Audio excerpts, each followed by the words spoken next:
Sudarshan Films present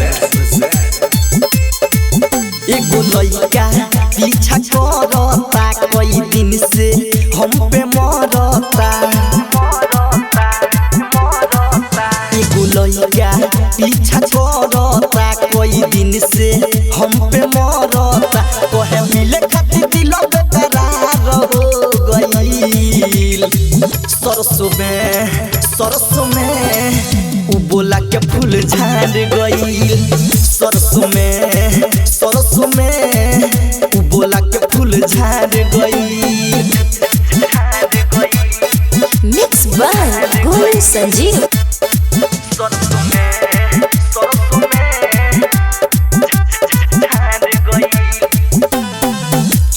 रोजे घर के लगावे दिलवा के कार होता। हो जानी हम तो बेचैन बाया आँख जब मारता। रोजे घर के लगावे दिलवा के कार होता।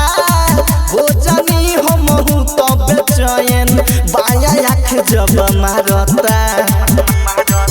पूरा ओढ़नी हमरो लसार के गइल। सरसों में उ बोला के फूल झाड़ गइल। सरसों में उ बोला के फूल झाड़ गइल। Mix by Golu Sanjeev.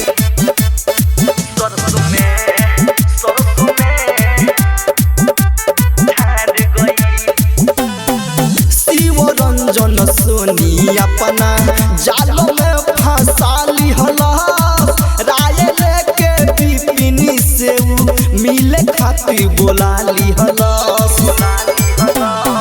शिव रंजन सोनी अपना जाल में फंसा लिहलस। राय लेके पिपिनी से मिले खातिर बोला लिहलस। गइल रही जोर में अन्हार हो गइल। सरसों में उ बोला के फूल झाड़ गइल। सरसों में उ बोला के फूल झाड़ गइल। रिया रिकॉर्डिंग स्टूडियो नरकटियागंज।